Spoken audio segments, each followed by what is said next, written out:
Hello, my name is Maya, and 3 weeks ago I stood in my childhood bedroom, suitcase half-packed, when my brother Ethan appeared in the doorway with that familiar smirk.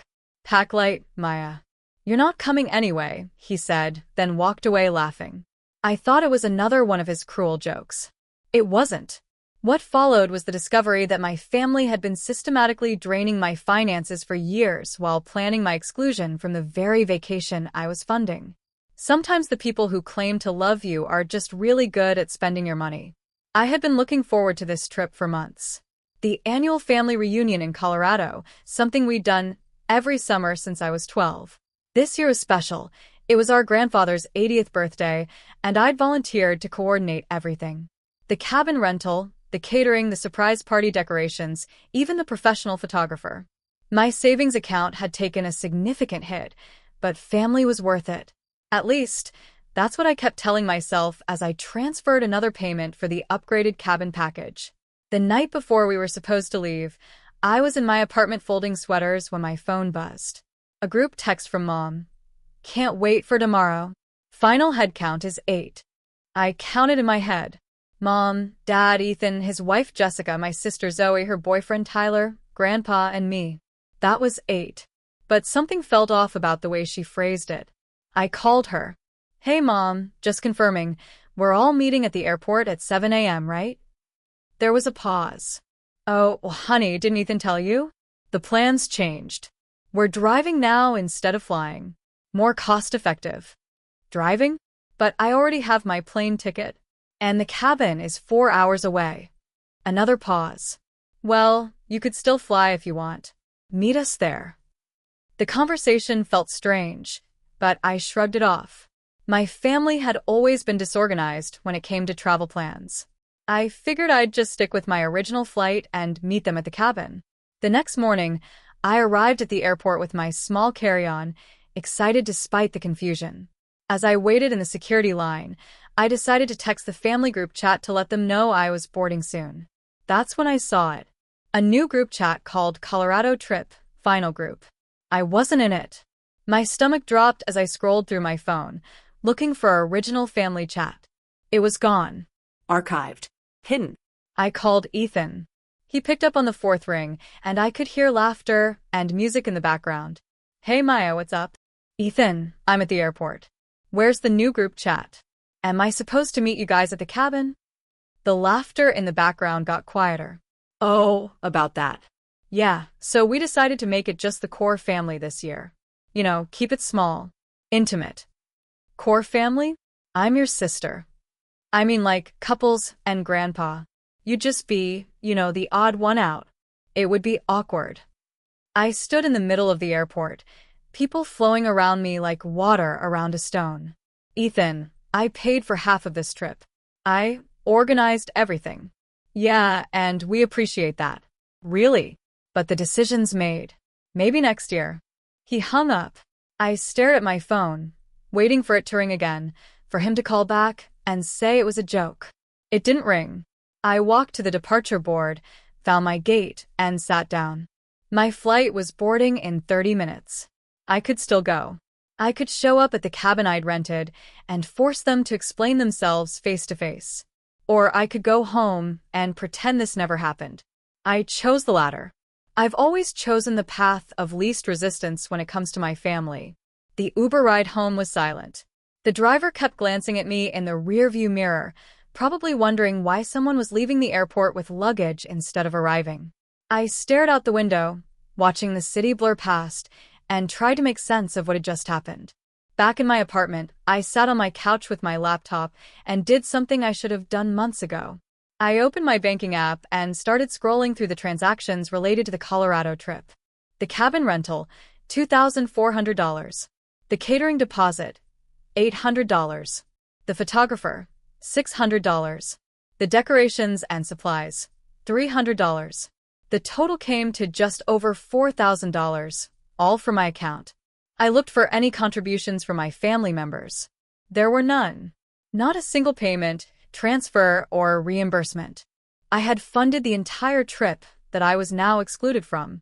But as I kept scrolling, other transactions caught my eye. Monthly payments I didn't remember setting up. A car payment for a vehicle I didn't own. Insurance premiums for policies I'd never opened. A streaming service subscription that cost more than my own. One by one, I clicked on each transaction, tracing them back to their sources. The car payment belonged to Zoe. She'd added me as a co-signer 2 years ago, when she couldn't qualify on her own credit. Just temporarily, she'd said, until I build up my score. The payment had been automatically deducting from my account every month since then. The insurance premiums were for a policy under Ethan's name, but using my social security number and credit history. I never authorized it, never even knew it existed. The expensive streaming subscription was a family plan that everyone used except me. I wasn't even given the login information. My hands started shaking as I kept digging. A credit card I'd co-signed for Dad during his temporary unemployment 3 years ago was still active, with a balance of over $8,000. All charges for things I'd never purchased: electronics, restaurant meals, gas for cars I didn't drive. I found a student loan in my name for a degree program I'd never enrolled in. The borrower listed was Jessica, Ethan's wife. She'd somehow used my information to secure a lower interest rate for her master's program. By the time I finished going through everything, I discovered over $30,000 in debts and obligations I never knew existed. My family hadn't just excluded me from the trip. They'd been systematically using my identity and credit for years. I called the student loan company first. After 20 minutes on hold and another 20 minutes explaining the situation, the representative confirmed that yes, Jessica Martinez had used my social security number and personal information to secure the loan. It was fraud, she said matter-of-factly. I'd need to file a police report. Next, I called the insurance company. Same story. Someone had opened a policy using my information without my knowledge or consent. The monthly premiums had been automatically deducting from my bank account for 18 months. I spent the entire day on the phone, discovering that my identity had been borrowed, stolen, and misused in ways I couldn't have imagined. Each call revealed another layer of betrayal, another way my family had seen me not as a person, but as a financial resource to be exploited. That evening, my phone started buzzing with notifications. The Colorado group was posting photos on social media. I shouldn't have looked, but I did. There they were, all 8 of them, raising glasses in a toast at the cabin I'd rented. Grandpa cutting into a cake I'd ordered. Everyone laughing and hugging and looking like the perfect happy family. In one photo, Ethan was holding up a sign that read, "Best family vacation ever." In another, Zoe was posing with the professional photographer I'd hired, giving a thumbs up. They weren't just enjoying the trip I'd paid for, they were celebrating it. I took a screenshot of every photo, then closed the app. I'd seen enough. The next morning, I woke up with a clarity I hadn't felt in years. I wasn't angry anymore. I wasn't hurt. I was determined. I started with the credit cards. I called each company, explained that my information had been used without authorization, and requested fraud investigations. Most of them required me to file police reports, so I did that too. 3 separate reports for 3 different types of identity theft. Then I tackled the loans. The student loan would take longer to resolve, but I started the dispute process. The car loan was trickier since I had technically co-signed it, but I requested to be removed as soon as possible. I changed my social security number, a process I'd never known was possible until the fraud investigator at my bank suggested it. It took weeks of paperwork and documentation, but eventually, I was assigned a new number that my family couldn't use. I opened new bank accounts at a different institution and transferred all my money. I canceled every automatic payment that wasn't directly for my own expenses. I changed my address with all my creditors and set up fraud alerts on all my accounts. Most importantly, I changed my phone number and didn't give the new one to anyone in my family. The silence that followed was profound. No more group texts asking me to cover dinner.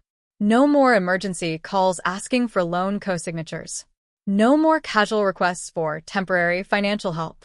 For the first time in my adult life, my money was entirely my own. It took about 2 weeks for them to notice. The first sign was when Zoe's car got repossessed. Without my automatic payments, she defaulted on the loan. She tried calling my old number, but it was disconnected. She tried emailing, but I'd changed that too. Then Ethan's insurance policy lapsed. The company had been trying to contact me about the fraudulent account, but since I'd changed all my information, they couldn't reach me. When they couldn't verify the policyholder's identity, they canceled it. Dad's credit card was frozen when the fraud investigation began.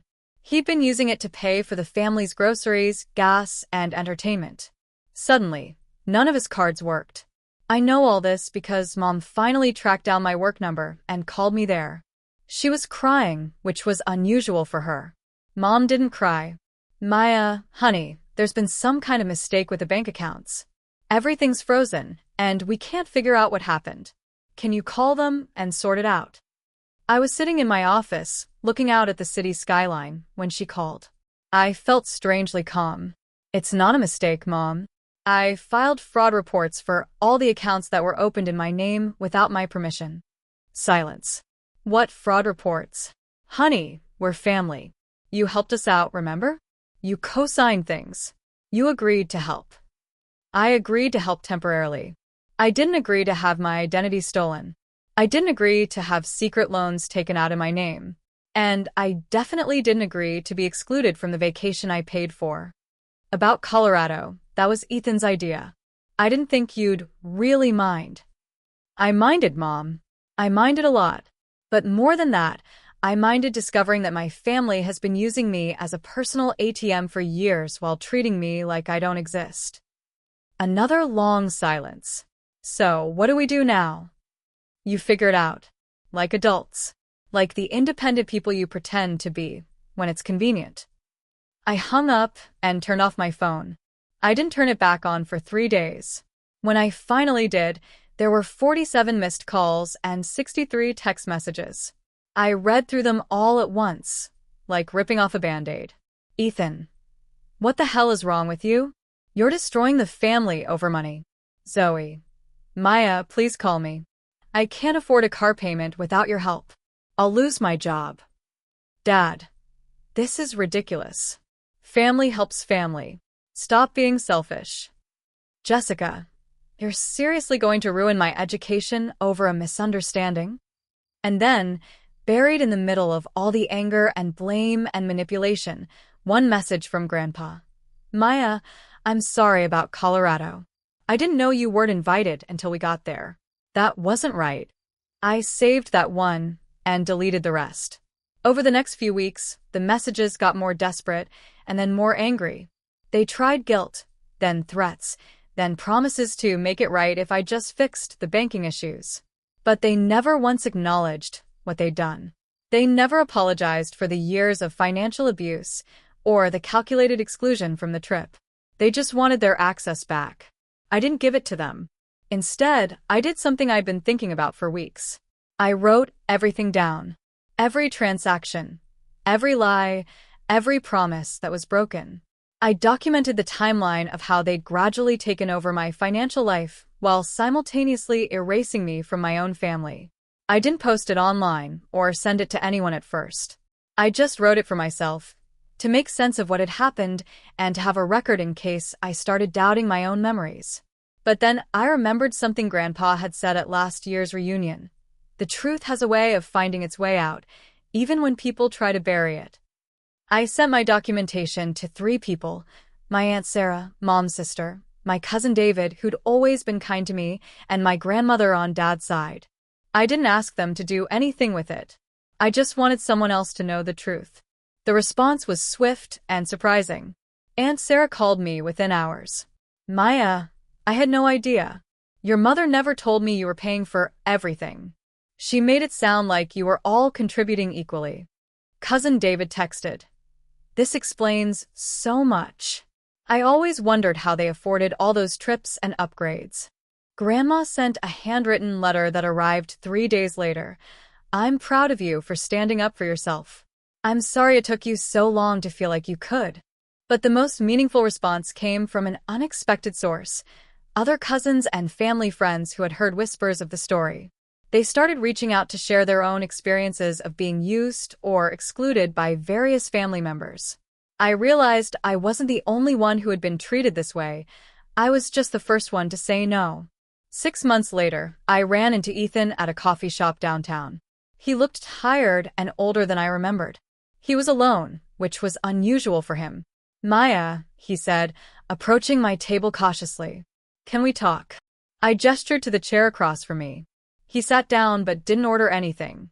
"Things have been difficult since you left." "I didn't leave, Ethan. I was pushed out. There's a difference." He nodded slowly. "Yeah, I'm starting to see that. Without your help, things fell apart pretty quickly. Zoe had to move back in with Mom and Dad. Jessica dropped out of school. Dad had to get a second job. And how is that my responsibility? It's not. That's what I'm realizing. We got so used to you being there to catch us when we fell that we forgot how to stand on our own." I sipped my coffee and waited for him to continue. "I'm sorry about Colorado. And I'm sorry about everything else. The loans, the accounts, all of it. I know we messed up." "You didn't mess up, Ethan. You made deliberate choices to use me and then discard me. Those aren't mistakes, they're character flaws." He winced. "So, where does that leave us?" "I don't know. Where do you want it to leave us?" "I'd like to try again." Differently this time. "As actual family members who respect each other." I studied his face, looking for signs of manipulation or insincerity. I didn't see any, but I'd been fooled before. If we were to try again, it would have to be completely different. No financial entanglements. No co-signing. No temporary help that becomes permanent. And no more exclusions disguised as jokes. "I understand. And everyone would need to apologize. Not just you. Everyone who participated in using my identity or excluding me from things I paid for." He was quiet for a long moment. "That might be harder to arrange. Some people are still pretty angry about the financial stuff." "Then they can stay angry. I'm not interested in rebuilding relationships with people who think they're entitled to my money, but not my presence." Ethan left that day without any promises or commitments, but he did leave with my new phone number. Over the next few months, I heard from family members one by one. Some apologized genuinely and wanted to rebuild our relationship on healthier terms. Others just wanted to know if I'd changed my mind about helping out with various expenses. I learned to tell the difference quickly. Zoe never apologized, but she did stop trying to contact me altogether. Dad sent an awkward text that was more justification than apology. Mom called once to tell me she was disappointed in how I'd handled things, but hoped we could move past this unpleasantness. I didn't move past it. I moved through it and beyond it. Today, 2 years later, I have a small but genuine relationship with some family members. Grandpa and I talk every few weeks, and he's never once asked me for money. Aunt Sarah includes me in family events that she hosts, where the only expectation is that I show up and enjoy myself. Ethan and I have coffee occasionally. He's still struggling financially, but he's learning to manage his own problems instead of expecting others to solve them for him. He's never asked me for money, and I've never offered. The others, well, they're still there, still expecting someone else to fund their lifestyle. But that someone isn't me anymore. I've learned that family isn't just about shared DNA or childhood memories. It's about mutual respect, genuine care, and treating each other as whole people rather than resources to be exploited. I've also learned that sometimes the most loving thing you can do for your family is to stop enabling their worst behaviors, even if they hate you for it. My bank account is healthy now. My credit score has recovered from all the fraud. I've bought my own car, my own home, and I'm planning my own vacations with people who actually want me there. Last month, I went to Colorado by myself. I stayed in a small cabin near the mountains, hiked every day, and read books by the fire at night. It was the best vacation I'd ever had. I didn't take any photos for social media. I didn't have to prove to anyone that I was happy or successful or worthy of inclusion. I just was. On the last night of my trip, I called Grandpa to tell him about the beautiful sunset I'd watched from the cabin's deck. He listened to every detail and said he was proud of me for taking care of myself. "You know, Maya," he said before we hung up, "sometimes the family we choose is more important than the family we're born into." I thought about that as I packed my bags the next morning. I thought about all the people in my life now who value my presence more than my bank account, who include me because they enjoy my company, not because they need my financial support. Those people, friends, chosen family, genuine relatives, they're my real family now. The ones who proved that love isn't measured in dollars spent or sacrifices made, but in respect given and boundaries honored. Standing at the airport for my flight home, I realized something that would have broken my heart 2 years ago, but filled it with peace now. I didn't miss them. I didn't miss the anxiety of wondering when the next financial emergency would arise, or the exhaustion of always giving but never receiving, or the loneliness of being valued only for what I could provide. I missed the idea of them, the family I'd hoped we could be. But I didn't miss the reality of what we actually were. Sometimes the greatest gift you can give yourself is the permission to stop trying to earn love from people who are only interested in what you can do for them. Sometimes walking away isn't giving up on family, it's finally choosing yourself. The plane took off on time, and I watched the mountains disappear beneath the clouds. I was going home to a life I'd built for myself, funded by myself, and shared with people who actually wanted me in it. It had taken me 31 years to learn that I was worth more than my willingness to be used. It was a lesson I wished I'd learned sooner, but I was grateful to have learned it at all. As the plane leveled off and the flight attendant offered drinks, I ordered a coffee and opened the book I'd brought for the journey. It was a novel about a woman who discovers her own strength after years of being overlooked by the people closest to her.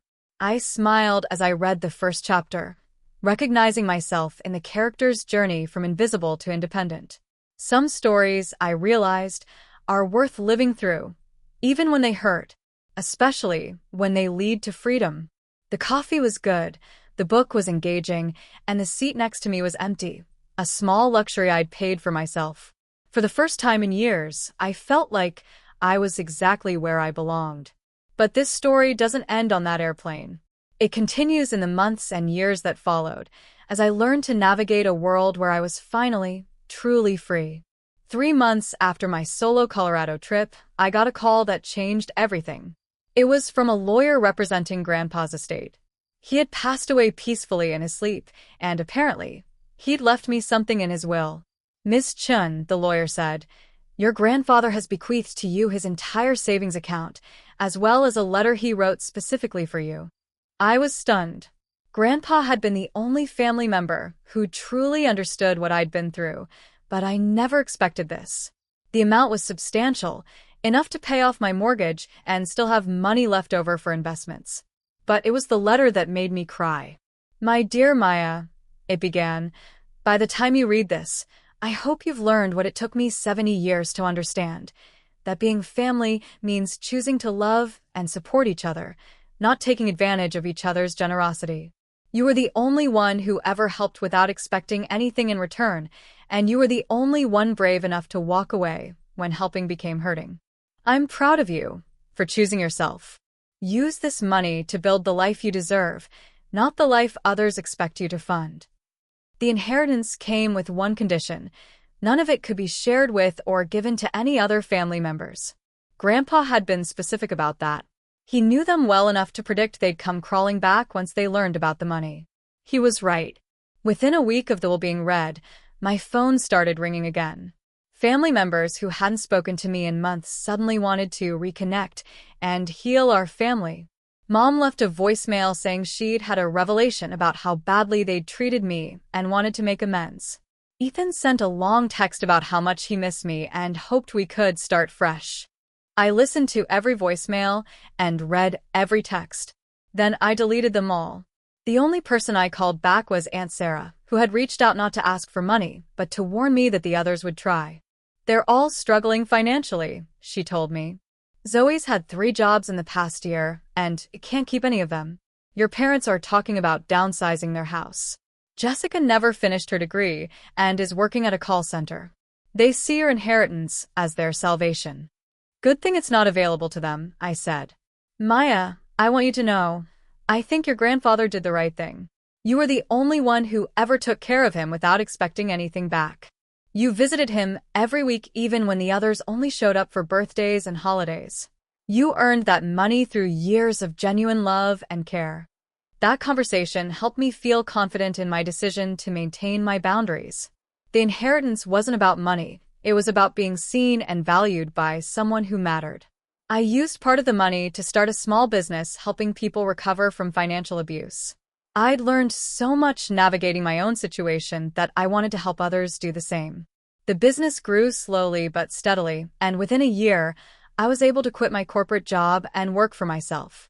My first client was a woman named Rebecca, whose adult children had been using her credit cards without permission for years. Her story was so similar to mine that it was like looking in a mirror. Together, we worked through the process of reclaiming her financial independence, and 6 months later, she was debt-free and had rebuilt her relationship with money. "I never thought I deserved to keep my own money," she told me during our final session. "You taught me that I don't have to set myself on fire to keep other people warm." That phrase became the unofficial motto of my business. I had it printed on business cards and painted on the wall of my small office. It reminded me daily why this work mattered. Over the next 2 years, I helped dozens of people escape financial abuse from family members, romantic partners, and friends. Each story was different, but the patterns were always the same: gradual boundary erosion, normalized exploitation, and the victim's belief that saying no would make them a bad person. The work was healing for me too. Every time I helped someone else reclaim their financial autonomy, I felt more confident in my own choices. I was turning my painful experience into something meaningful, something that could prevent others from going through what I had. But perhaps the most unexpected development was meeting Daniel. He was a financial advisor who specialized in helping abuse survivors rebuild their credit and financial security. We met at a conference for professionals working in financial recovery, and I was immediately drawn to his genuine passion for the work. "Most people don't understand," he said over coffee after his presentation, "that financial abuse is just as damaging as any other kind of abuse. It steals your autonomy, your sense of self-worth, and your ability to make choices about your own life." We started collaborating professionally. He would handle the complex financial recovery work while I focused on the emotional and practical aspects of setting boundaries. But somewhere along the way, professional respect turned into friendship, and friendship turned into something deeper. Dating after financial trauma was complicated. I had to learn to trust not just Daniel, but myself. I had to practice believing that someone could want to be with me for who I was, not what I could provide. I had to resist the urge to pay for everything as a way of ensuring his continued interest. Daniel was patient with my learning process. When I insisted on paying for our first few dates, he gently but firmly took turns picking up the check. When I offered to loan him money for a business investment, he declined and helped me understand why offering financial help too quickly was a trauma response. "Maya," he said during one of our early conversations about money, "healthy relationships are about balance. I don't want you to take care of me financially, and I don't want to take care of you that way either. I want us to be partners who support each other emotionally while maintaining our individual financial independence." It was a completely foreign concept to me, but I was eager to learn.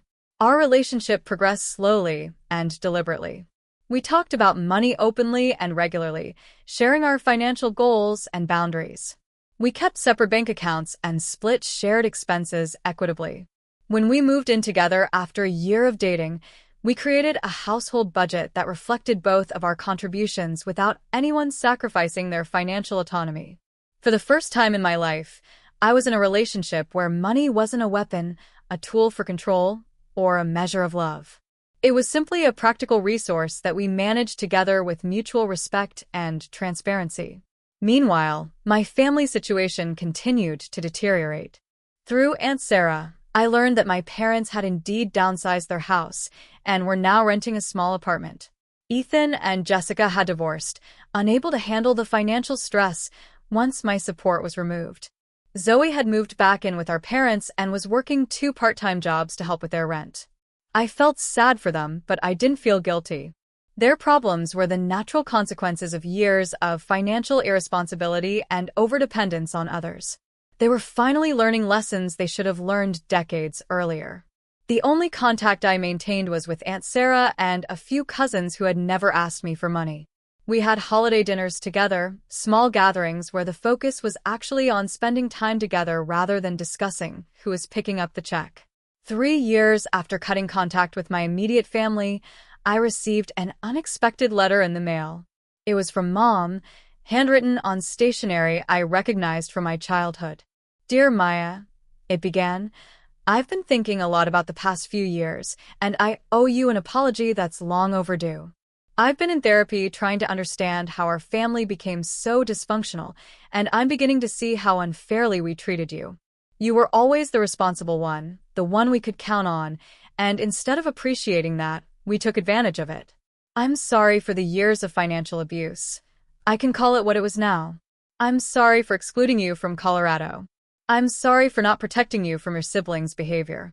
I'm sorry for teaching you that your value is tied to what you could do for us rather than who you are as a person. I don't expect forgiveness, and I'm not asking for money or help. I just wanted you to know that I see now how wrong we were, and I'm proud of you for having the strength to walk away. You deserved so much better from us. Love, Mom." I read the letter 3 times before showing it to Daniel. He read it carefully, then handed it back to me. "How do you feel about it?" he asked. "Confused," I admitted. Part of me is relieved that she finally understands what happened. But part of me is angry that it took her 3 years and therapy to figure out what should have been obvious. Both of those feelings are valid. "I don't think I want to respond," I said after a moment. "The apology means something, but I'm not ready to open that door again. Maybe I never will be. That's okay too. You don't owe anyone forgiveness, even when they apologize." I folded the letter and put it in a drawer with Grandpa's inheritance letter.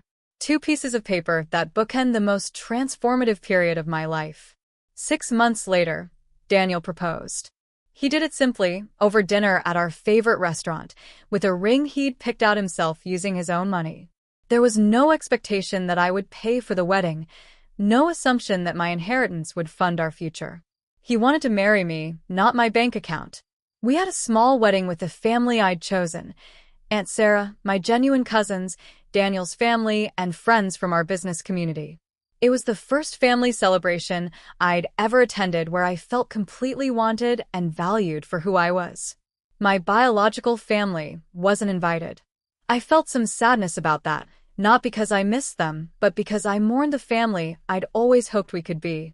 But the sadness was brief, overshadowed by the joy of celebrating with people who truly loved and supported me. As I write this now, 5 years have passed since that day at the airport when I discovered I'd been excluded from the Colorado trip. Daniel and I have been married for 2 years. My business is thriving, and I've helped over 200 people escape financial abuse. I own my home outright, have a healthy emergency fund, and am planning for retirement. All things that would have been impossible when I was funding everyone else's lives. I still get occasional messages from my biological family members, usually around holidays or when they're facing financial crises. I don't respond to them anymore. I've learned that my silence communicates more clearly than any explanation I could give. Last month, I got a wedding invitation in the mail. Ethan was getting remarried, and apparently, his new fiancée had convinced him to reach out to me. The invitation included a handwritten note. "I know things have been complicated between us, but you're still my sister, and I'd love to have you there." I showed the invitation to Daniel, who raised his eyebrows. "What do you think?" "I think he's still the same person who laughed when he told me I wasn't coming to Colorado," I said.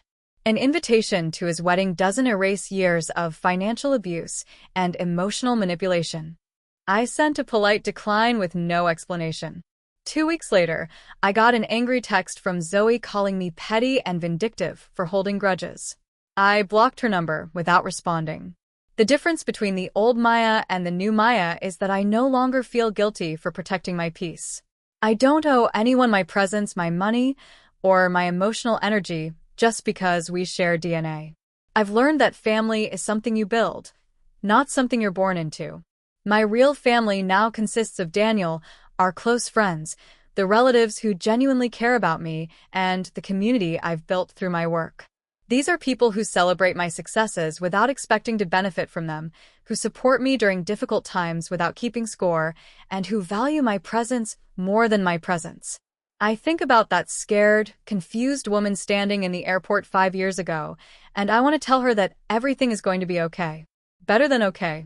I want to tell her that the pain she's feeling is temporary, but the strength she's about to discover is permanent.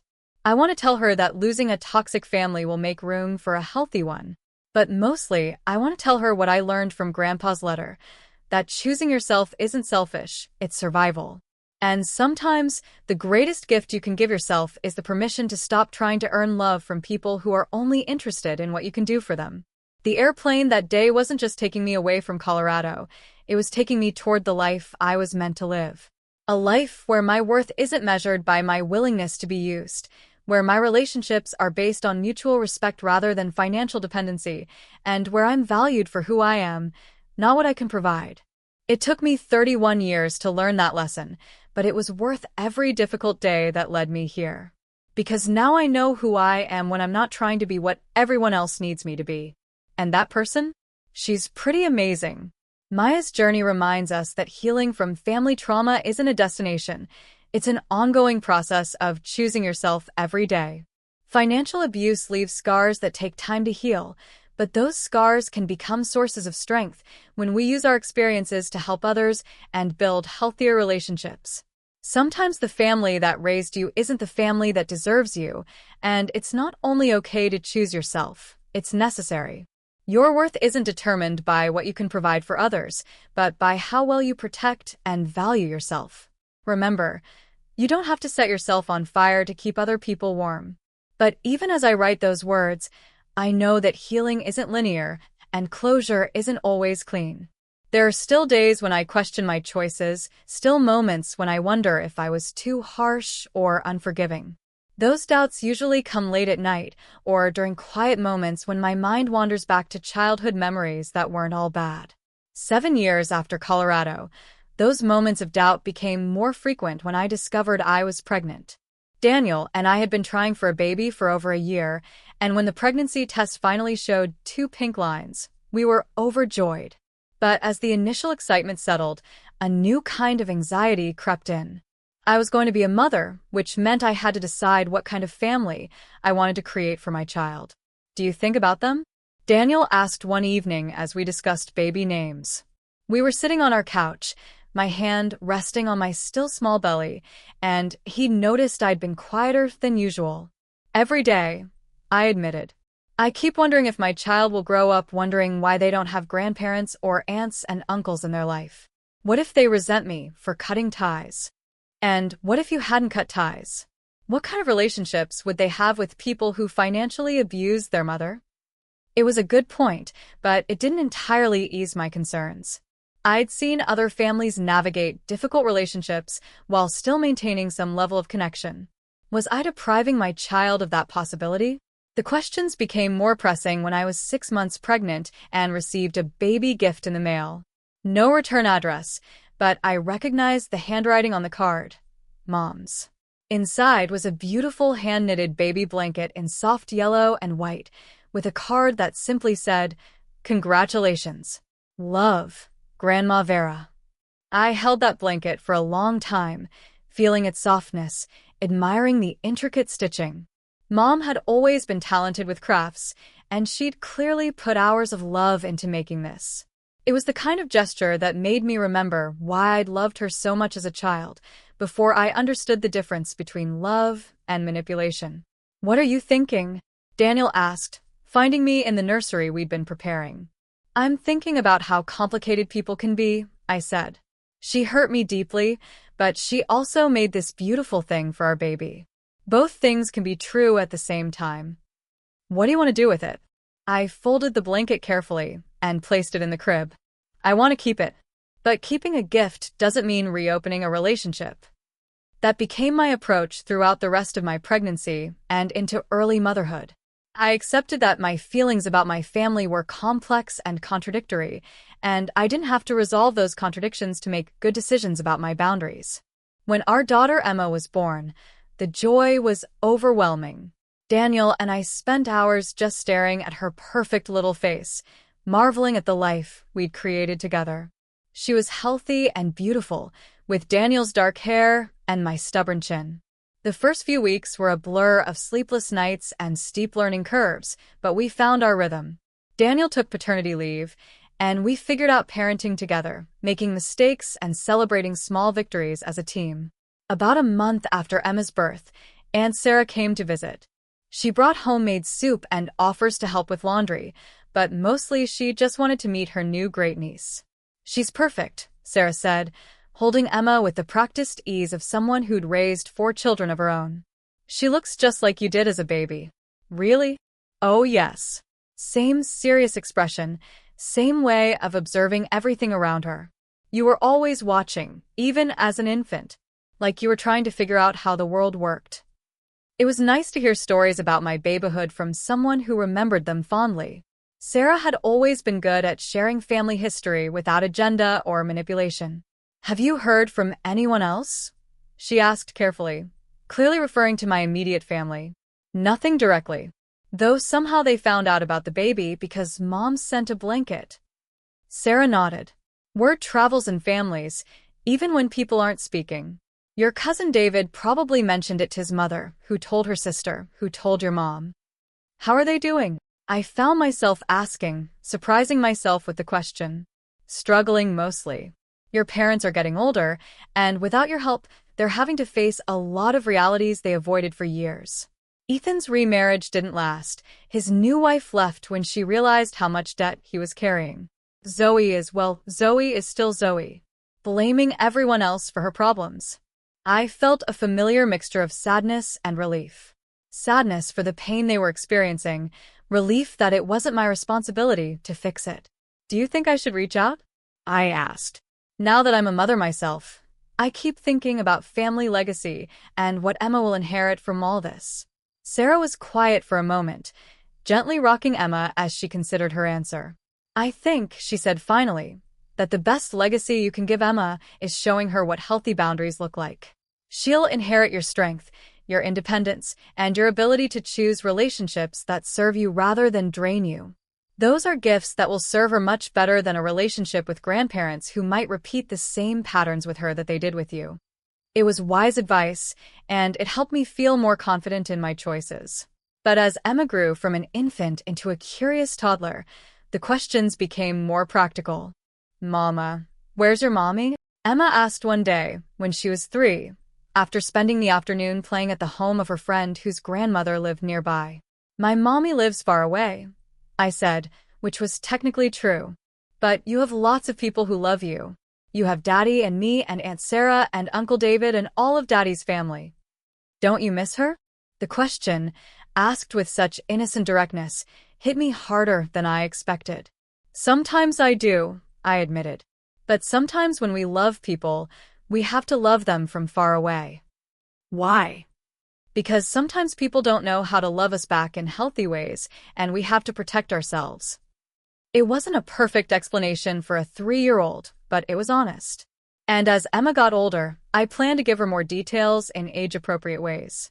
I wanted her to understand that cutting contact wasn't about anger or revenge. It was about self-preservation and creating space for healthier relationships. When Emma was 4, I received an unexpected call that changed everything. It was from a hospital in Austin. Mom had suffered a stroke and was in intensive care. The caller, a social worker, explained that my number was still listed as an emergency contact on some of Mom's old paperwork. "Is she going to be okay?" I asked, my heart racing despite everything that had happened between us. "It's too early to tell. The next 48 hours will be critical. Are you able to come to the hospital?"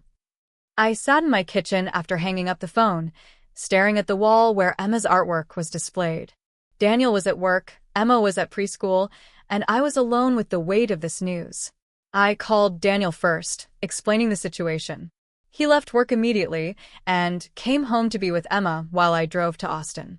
I didn't know what I would find there, or how I would feel seeing my mother after 7 years of silence.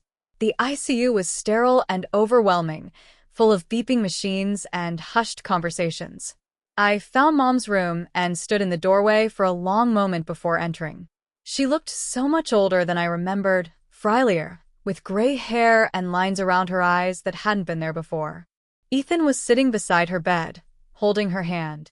He looked up when I entered, his expression cycling through surprise, relief, and something that might have been gratitude.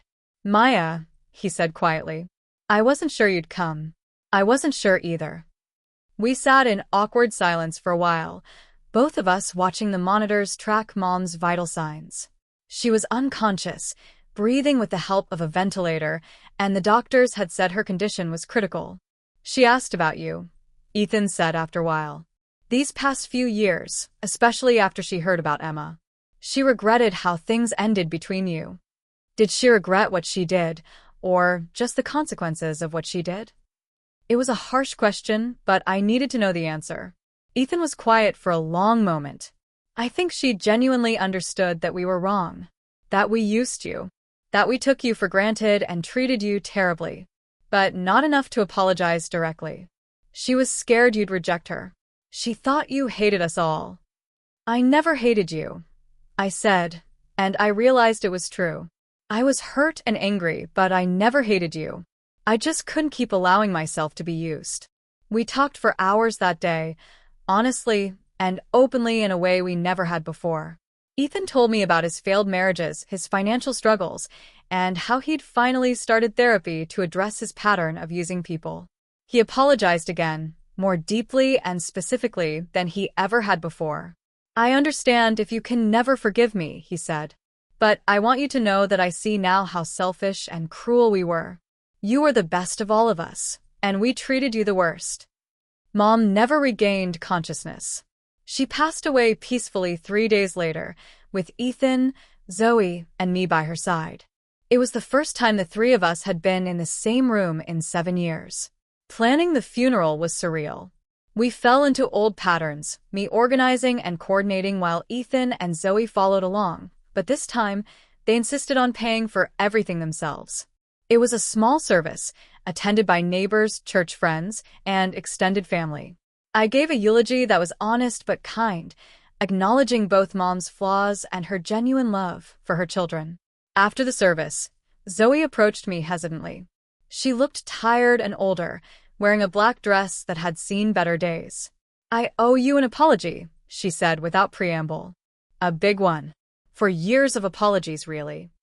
I nodded, waiting for her to continue. I was jealous of you, she admitted. You had your life together. You were successful. You were responsible. And instead of trying to be better, I resented you for making me look bad. So, I went along with using you because it was easier than facing my own problems. I know, I said simply. Do you think? She paused, looking nervous. Do you think there's any chance we could try to have a relationship again? Not like before. Something healthier. I considered her question carefully. I don't know, I said honestly. It would have to be very different, very slow, and it would require you to continue working on yourself, not just apologizing for past behavior. I understand. I'm in therapy now, too. I know I have a lot of work to do. We exchanged phone numbers, but I made no promises about the future. Grief and funeral emotions can create temporary changes in people, and I wanted to see if Zoe's insights would last beyond this crisis. The weeks following Mom's death were emotionally complex. I grieved for the mother I'd lost, but also for the mother I'd never really had.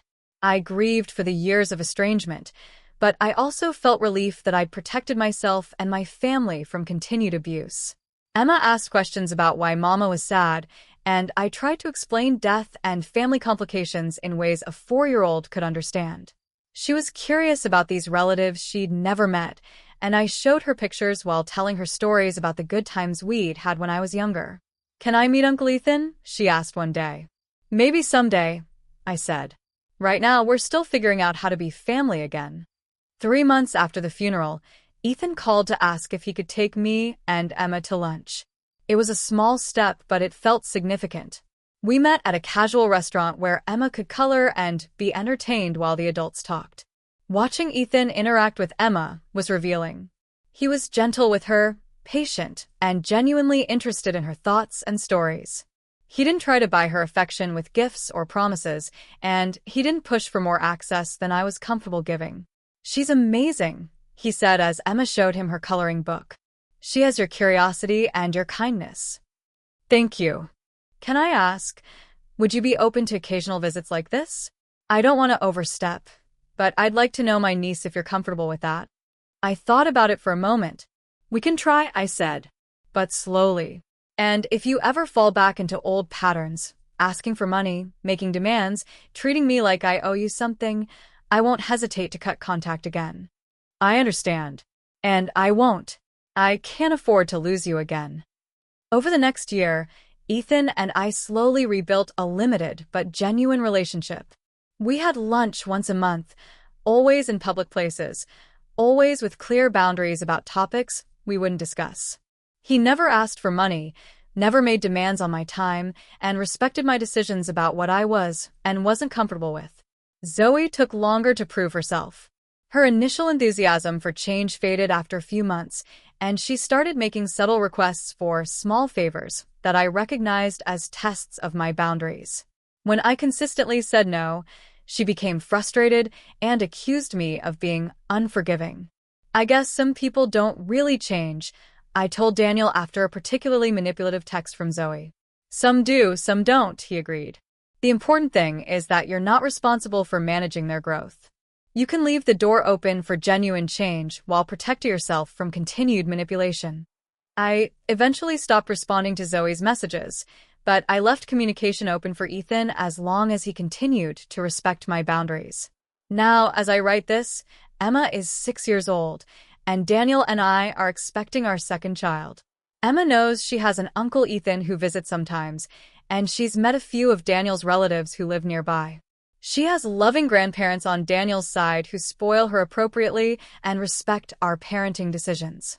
Our life is full but not complicated. We have friends who genuinely care about us, work that fulfills us, and relationships based on mutual respect rather than obligation or manipulation. Emma is growing up in an environment where her worth isn't tied to what she can do for others, where her boundaries are respected, and where love is demonstrated through actions, not just words. Sometimes I wonder what would have happened if I'd never discovered the truth about my family's financial abuse, if I'd continued enabling their behavior indefinitely. I imagine I'd be financially devastated, emotionally exhausted, and still fighting for crumbs of affection from people who saw me as a resource rather than a person. Instead, I'm raising children who will never question their worth, building a business that helps other abuse survivors, and living a life that's authentically mine. The price of that freedom was giving up the illusion of family I'd spent years trying to maintain, but it was worth every difficult moment. The story of my family's betrayal in Colorado was really the story of my liberation. It was the push I needed to finally see clearly, to stop making excuses for the inexcusable, and to choose myself over their comfort. Emma often asks me to tell her stories about when I was little. I share the good memories, birthday parties, family vacations, holiday traditions, but I also share the lessons I learned about treating people with respect and kindness. I want her to understand that love is something you show through your actions, not something you demand through manipulation. The most important thing, I told her recently as we worked on a puzzle together, is to be kind to people and to make sure they're kind to you back. Real love doesn't hurt. What if someone says they love you but they're mean to you? Then you love them from far away, where they can't hurt you anymore. She nodded seriously, fitting a puzzle piece into place. Like your mommy? Exactly like my mommy. As I prepare to welcome another child into our carefully constructed family, I feel grateful for the difficult journey that brought me here. My children will grow up knowing their worth isn't tied to their utility. Their relationships are based on genuine affection rather than financial dependency, and they have the right to protect themselves from people who don't treat them well.